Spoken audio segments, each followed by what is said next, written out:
வணக்கங்க.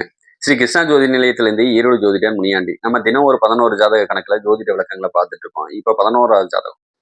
அதாவது இந்த 9ஆம் தேதிக்கு கடைசி ஜாதகத்த பார்க்கலாம். 9/11/2000 ஆண்டு பிறந்த ஜாதகத்தோட பலன்கள பார்க்கலாம். நீங்க பிறந்து 25 வயச பூர்த்தி பண்ணியிருப்பீங்க. நீங்க பிறந்தது வியாழக்கிழமை. வளர்பிற திரையோதசி திதியில நீங்க பிறந்திருப்பீங்க. ரேவதி நட்சத்திரம் மீன ராசியில அமையக்கூடிய அமைப்பு. உங்களுக்கு எது சந்திராஷ்டமமா அமையும் அப்படின்னு கேட்டீங்கன்னா, துலாம் ராசி சந்திராஷ்டமமா அமையும். சரிங்களா? அடுத்தது தேத்தோ, சாசி இந்த பெயர் நாமம் கொண்டவங்களுக்கும் இந்த பலன்கள்லாம் பொருந்தும் அப்படிங்கிறதை எடுத்துக்கலாம். சரிங்களா? உங்களுக்கு உண்டான குபேர புள்ளி மூல நட்சத்திரம் தனுசு ராசிலையும், அதிர்ஷ்ட புள்ளி ரேவதி நட்சத்திரம் மீன ராசிலையுமே அமையக்கூடிய அமைப்பு நல்லா இருக்கு. அப்பனா தனுசு ராசிக்காரங்க உங்களுக்கு லாபத்தை கொடுப்பாங்க அப்படிங்கிறதை எடுத்துக்கலாம். சரி. இப்ப ரேவதி நட்சத்திரத்துல பிறந்த உங்களுக்கு புதன் தான் எடுத்த உடனே தசாபுத்தியை நடத்துறாங்க. அதுக்கப்புறம் கேது தசை 7 வருஷமும் இப்போதைக்கு ஓடிட்டு இருக்குது. சுக்கர தசை 20 வருஷமும் ஓடிட்டு இருக்கக்கூடிய அமைப்பு. இந்த கேது 7 வருஷம் ஓடுன மாதிரி தான் இந்த சுக்கரனும் பார்த்தீங்கன்னா, கேதுவோட சாரத்துல போய் உட்காந்துட்டாருங்க. அதாவது மூல நட்சத்திரத்திலேயே உட்காந்துட்டாங்க. அப்பனா கேது தான் தசாபுத்தி நடத்துறாங்கன்னு அர்த்தம்.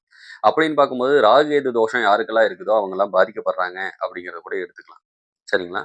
அப்படின்னா எந்தெந்த லக்கணத்துக்காரங்க பாதிக்கப்படுவாங்க அப்படிங்கிறது, ரிஷப லக்னம் 1, மிதுன லக்னம் 1, தனுசு லக்னம் 1, மகர லக்னம் 1. இந்த 4 லக்கணத்துக்காரங்க முழுசா பாதிக்கப்படுறீங்க. சாரி, மகர லக்னம் இல்ல, விருச்சிக லக்னம். இந்த 4 லக்கணத்துக்காரங்க முழுசா பாதிக்கப்படுறீங்க அப்படிங்கிறத கூட எடுத்துக்கலாம். அது எந்த மாதிரி பாதிக்கும் அப்படின்னா, கணவன் மனைவிக்கு இடையில ஒற்றுமையை கொடுக்காது. கொஞ்சம் பிரச்சனையை கொடுக்கும், சண்டையை கொடுக்கும், பிரிவை கொடுக்கும். காதல்ல தோல்வியை கொடுக்கும். ஒரு சில பேர் விரும்பிட்டு இருப்பீங்க, அவங்களுக்கு தோல்வியை கொடுக்கும். ஒரு சில பேர் விரும்பி கல்யாணம் பண்ணிட்டு, ஏன்டா கல்யாணம் பண்ண இப்பயே பிரிஞ்சிடலாம்னு சொல்லி டைவர்ஸும் கொடுப்பீங்க. இதெல்லாம் நடக்கக்கூடிய அமைப்பு தான் இப்போதைக்கு 20 வருஷம் நடந்துட்டு இருக்கக்கூடிய அமைப்பு. சரிங்களா? இது நாடி முறைப்படி நமக்கு வேற என்ன பலன்கள் இருக்கு அப்படின்னு பார்த்தோம்னா, உங்களுக்கு ஒரு தொழில் இல்ல, பல தொழில் பார்க்குற யோகம் இருக்கு. அத 30 வயசுக்கு மேல செஞ்சீங்கன்னா தான் யோகத்த கொடுக்கும். சொந்த தொழில்னு நீங்க 30 வயசுக்கு மேல பார்த்தீங்கன்னா தான் நல்லது. இப்பயே யாரெல்லாம் சொந்த தொழில் பார்க்குறீங்களோ, அவங்களுக்கு ஞானம் மட்டும் தான் கிடைக்கும். லாபம் கிடைக்காது. உங்களுக்கு இருக்கிற கையில இருக்க காச பூரா நட்டமாக்கிட்டு உட்காந்துருவீங்க. அடுத்தவன்ட்ட கைகட்டி வேலை செஞ்ச வரைக்கும் உங்களுக்கு நல்ல லாபம். வண்டி வாகனத்துல விபத்து உண்டு. இதனால கை கால்ல உறுப்பிழப்பு ஏற்படுற வரைக்கும் பிரச்சனையை கொடுக்கும்.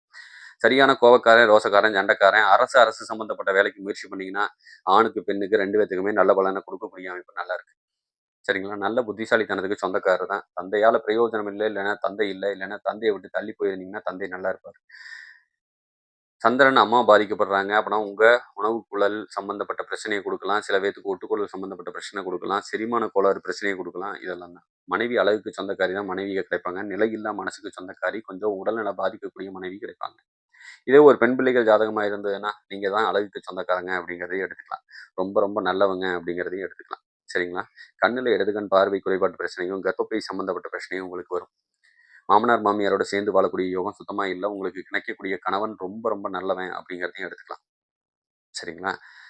உங்களுக்கு துணி, நூல் சம்மந்தப்பட்ட வேலை நல்ல லாபம். ஒரு சில பேத்துக்கு அரசு சம்மந்தப்பட்ட வேலையில லாபத்த குடுக்கக்கூடிய அமைப்பு இருக்கிறதுனால, நீங்க அதுக்கு முயற்சி பண்ணலாம் அப்படிங்கிறத சொல்லிட்டு, இப்போதைக்கு சுப பலன்கள் எதுவும் உண்டா அப்படின்னா, போன வருஷமே ஒரு சில பேத்துக்கு திருமணம் அமைக்கக்கூடிய அமைப்பும், இன்னும் ஒரு 2 1/2 வருஷம் கழிச்சு மறுபடி ஆண்களுக்கோ, பெண்களுக்கோ திருமணம் அமையக்கூடிய அமைப்பும் நல்லாவே இருக்கு அப்படிங்கிறத சொல்லிட்டு, மேலும் வேறு தகவல் தேவைப்பட்டால் ஸ்ரீ கிருஷ்ணா ஜோதி நிலையத்தை அணுகுங்கள். மிக்க நன்றி. வாழ்க வளமுடன். வணக்கம்.